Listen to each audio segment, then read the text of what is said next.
I felt my whole tour time on as a crew chief that was my airplane. I ate, slept, and breathed that airplane through the whole season. And I kind of think I let the pilot fly my airplane. That's the way I looked at it.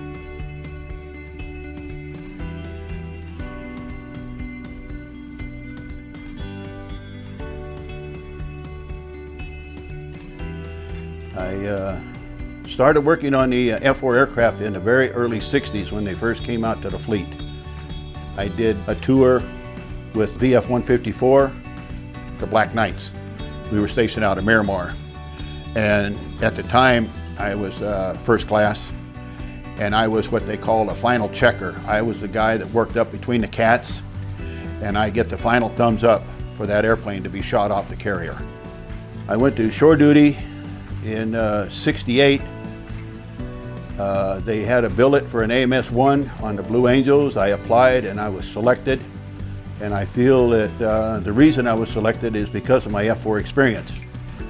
They got the airplanes in '69 and there was very few personnel on the team that were fully qualified. So when I arrived at the team, I was one of the few that was qualified. In '69, I served in the airframe shop as a structural mechanic. And then in 1970, I was offered the job as crew chief on Blue Angel number 5, lead solo with Steve Shoemaker. That was a very trying year, both for me and the airplane, because he was very hard as far as flight controls. I understand because of his position. But you know, he had the trust and faith in me to keep his aircraft up and flying at all times. There was many nights that I slept on the wing because we had to fix it. So we were going into Whidbey Island, Washington, to do an air show. We're in a delta formation flying around, and the boss kept saying, "Work it down, work it down." Well, I'm looking at the back seat and I'm seeing treetops. And I told Shoemaker, I said, "Hey boss, get us out of the trees." "Shut up, Harry." We kept flying. The boss said, "Work it down again, work it down." I said, "Hey boss, seriously, look at the trees." And he looked down and he said, "Hey boss, Harry said get us out of the trees." We were getting close to the trees and I was getting a little worried, you know. That was one of the most trying experiences I ever had in the F-4. I remember in '70 when we were at Las Vegas for the final show of the year with the Thunderbirds, he was flying so low on the airfield that it scared me. And I got on there, I said, "Please get off the deck with my airplane." And he kind of chuckled, but he flew a fantastic flight that day. And then I got to crawl in the back seat and fly back to Pensacola for my last flight with him. So it was an honor to serve with Lurch. We call him Lurch, but Steve Shoemaker.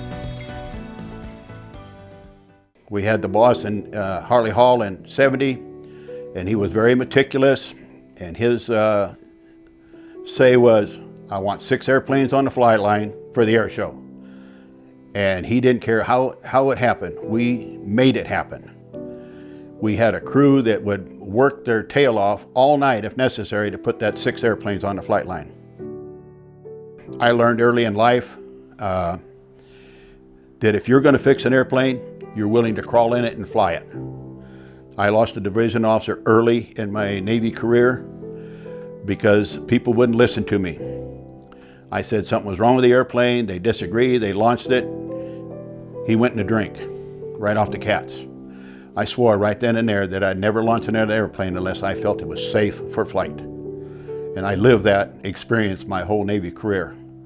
I remember we were at Miramar, layover, had to get up at 6:30, get my airplane ready, and we crawled in the back seat and flew to Hawaii. We got to Hawaii, and while we were there, we were getting ready to leave, and I had a fuel transfer problem on number 5. So everybody else had left except myself and my second mech and another mech. And we got back to the hangar, and my second mech tells me there was no tow tractor, no tow bar. I said, "Okay, just direct me into the airplane, into the hangar, and I'll taxi it in." We were taxi qualified. We were also turn qualified on the airplanes. So I taxied the airplane into the hangar, crossed the threshold, chopped it, which to me was SOP for the squadron. But there was a major up in the catwalk, and he saw me, turned me in. So apparently I broke a safety violation. Ended up, after we got back to Pensacola, that they dismissed the charges against me. But, you know, hey, things happen. But you got to do what you got to do to get the airplanes taken care of. Did I break a safety regulation? No. Did I care? No. I got the job done, and that was the important thing.